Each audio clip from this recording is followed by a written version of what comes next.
Hi, welcome to the podcast for When the Curves Line Up for August 12, 2024, featuring the Perseid Meteor shower peak. Please see the article that includes diagrams of today's events on the website at whenthecurveslineup.com. Text by Jeffrey L. Hunt. In Chicago, sunrise occurs at 5:56 a.m. Central Daylight Time, followed by sunset at 7:54 p.m. The annual Perseid Meteor shower peaks in North America during the predawn hours. The moon slips out of the western sky early enough, 3 hours after sunset yesterday, to remove its interference with a darker sky. Comet 109P Swift-Tuttle is the progenitor of the debris responsible for the Perseids. It revolves around the Sun every 133 years. It most recently passed near the Sun in 1992 and is predicted to return in 2125. From each passage near the Sun, ice containing dust evaporates. The gases shine as a bluish tail and are pushed into the depths of the solar system by the solar wind. The dust particles spread along the comet's path, forming a yellowish tail from reflected sunlight. Each year, Earth moves through the orbits of the debris particles and they enter the atmosphere from the direction of Perseus the hero, and are named the Perseids. A meteor shower's place of origin is known as the radiant. Meteors from the edge of the stream are seen from the end of July through the end of August. The densest part of the debris interacts with Earth during mid-August. The dust enters the air at high speeds and vaporizes in the upper atmosphere. On the ground, sky watchers see shooting stars or falling stars, technically known as meteors. After the end of evening twilight, Perseus is about 30 degrees up in the east-northeast. The best part of the display occurs after midnight and before the beginning of morning twilight, when the radiant is higher in the sky.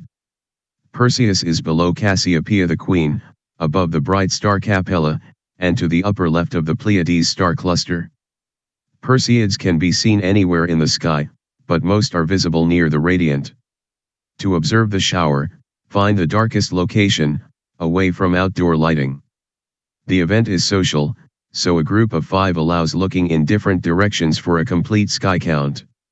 If the radiant appeared overhead before sunrise, sky watchers could see 90 meteors per hour. Realistically, 60 can be seen by groups in the darkest locations. The count diminishes as the group number lessens and more outdoor lighting is introduced. In suburban areas, perhaps 15 to 20 meteors are visible. Some meteors temporarily leave a short trail, sometimes appearing green for a few seconds. To be sure that a Perseid is observed, trace the meteor's path backward. If it goes back toward the radiant, it is likely a Perseid. Random meteors that are not part of the shower and do not trace back to the radiant are known as sporadic meteors, having met their fiery fate by hitting the air.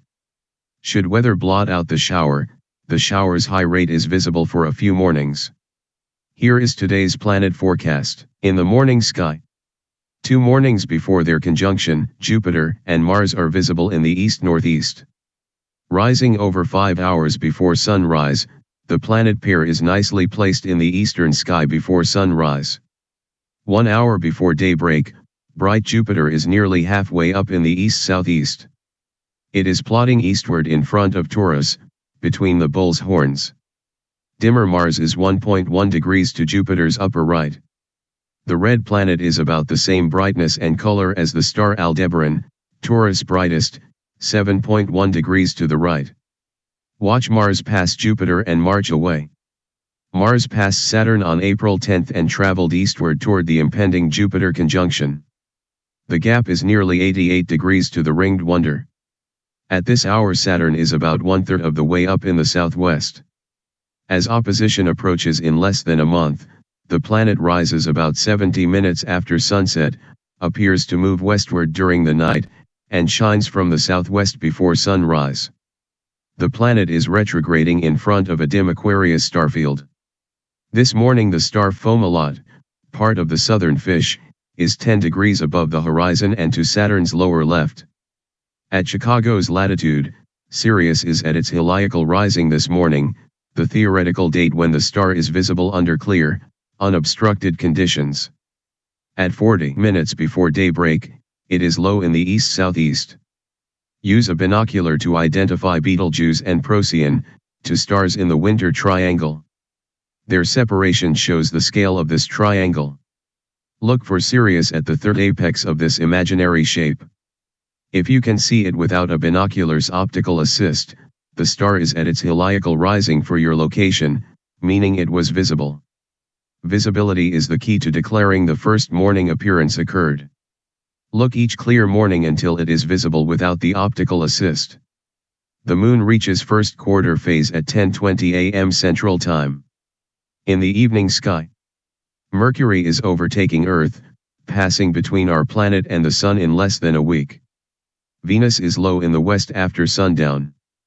At 30 minutes after sunset, it is less than 5 degrees above the horizon. It is bright enough to appear without any optical help, but use a binocular to initially find it. After sundown, the moon is less than 20 degrees up in the south-southwest. It is over 10 degrees to Zub-en-el-Janubi's lower left and 7.6 degrees to Chuba's lower right, the scorpion's crown or forehead. Setting 3 hours, 30 minutes after nightfall, Perseids can be seen again after midnight and before the beginning of morning twilight, less than 2 hours before daybreak. Saturn rises 71 minutes after sunset. An hour later it is less than 10 degrees above the east-southeast horizon. Thank you for listening. Please read the articles at whenthecurveslineup.com.